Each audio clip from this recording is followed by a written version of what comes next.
인간의 지구력을 시험하는 그 끝판왕이 있다면 그건 바로 마라톤 아닐까요?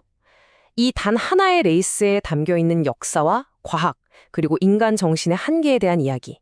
자, 지금부터 한번 제대로 파고들어 보죠. 이 질문이야말로 오늘날 마라톤이라는 스포츠의 가장 뜨거운 화두입니다. 흔히 서브2라고 부르는데요. 이 꿈의 기록은 정말 수십 년 동안 불가능의 영역으로 여겨졌거든요. 자, 보세요. 이게 바로 현재 남자 마라톤 세계 기록입니다.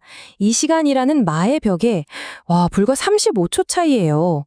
진짜 아슬아슬하죠. 인류는 지금 그 어느 때보다 이 시간의 벽을 깨뜨릴 순간에 가장 가까이 다가와 있습니다. 이 엄청난 기록의 주인공은 케냐의 신성 켈빈 킵텀입니다. 근데 정말 안타깝게도 그는 이 기록을 세운 지 불과 몇 달 뒤에 갑작스러운 사고로 세상을 떠나면서 전 세계 육상 팬들에게 엄청난 충격과 슬픔을 안겨줬습니다. 아니 근데 이렇게 우리를 뜨겁게 만드는 마라톤, 대체 어떻게 시작된 걸까요?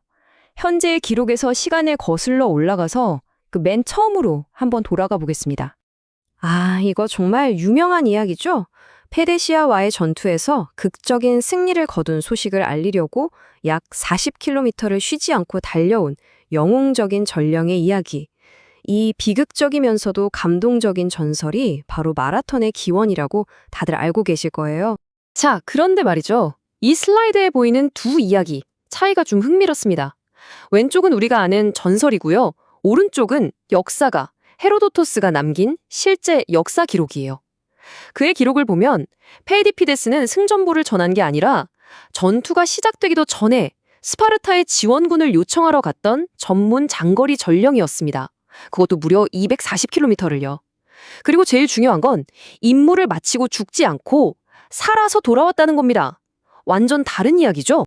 그러니까 한마디로 말해서 근대 올림픽을 만든 피에르 드 쿠베르탱 남작이 그리스 사람들의 참여와 관심을 끌어내기 위해서 이 드라마틱한 전설을 일종의 마케팅 수단으로 쓴 거예요. 그리고 이 전략은 제대로 먹혀들어서 마라톤은 단숨에 올림픽의 꽃으로 떠오르게 됩니다. 자, 그럼 이제 다음 궁금증으로 넘어가 볼까요? 마라톤 거리가 왜 하필 42.195km라는 이 이상하고도 정확한 숫자가 됐을까요? 분명히 페이디페데스가 달렸다는 거리도 대충 40km였고 첫 올림픽도 비슷했다면서요. 근데 이 소수점까지 딱 찍힌 숫자는 대체 어디서 튀어나온 걸까요? 이걸 보시면 바로 이해가 되실 거예요. 초기 올림픽 때는 보시는 것처럼 거리가 다 제각각이었어요. 개최도시 사정에 따라서 그냥 대략 40km 근처에서 정해졌죠. 딱 정해진 공식 표준 같은 게 없었던 겁니다. 이걸 한 방에 정리한 게 바로 1908년 런던 올림픽입니다. 이야기가 재밌어요. 당시 영국 왕실에서 우리 보기 편하게 결승선을 로열박스 바로 앞으로 좀 당겨와 라고 요청을 한 거예요. 근데 이 작은 변화 때문에 원래 코스 길이에 385야드가 더 붙어서 42.195km가 되어버린 거죠.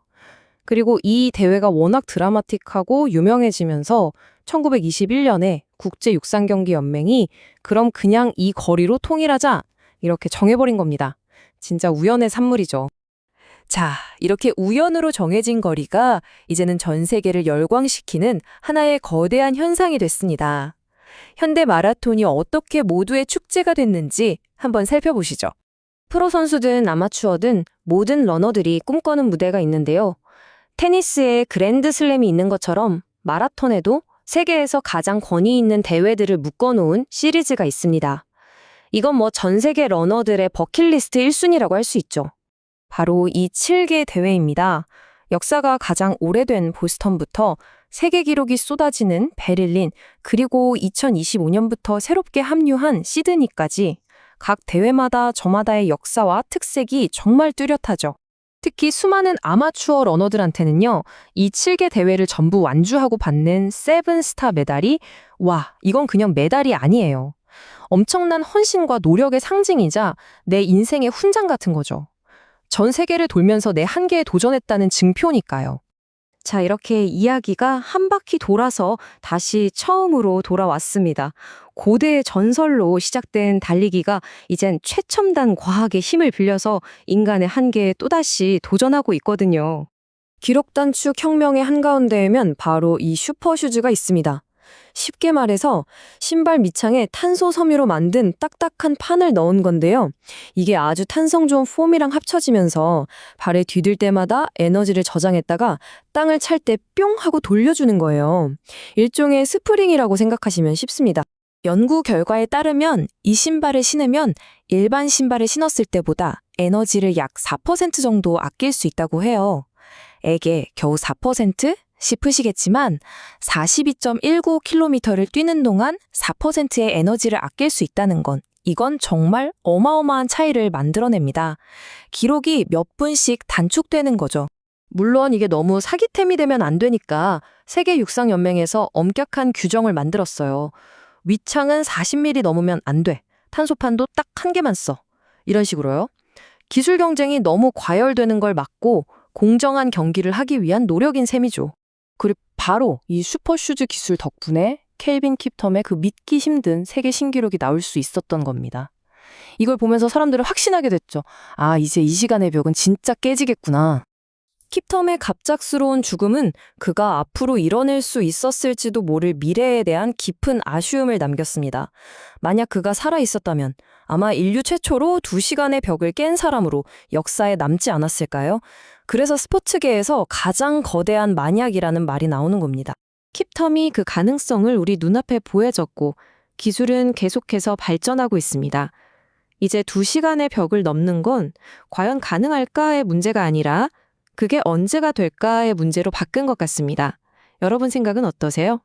고대 그리스의 한 병사 이야기에서 시작해서 왕실의 변덕으로 거리가 정해지고 이제는 전 세계 수백만 명이 함께 달리는 축제가 된 마라톤.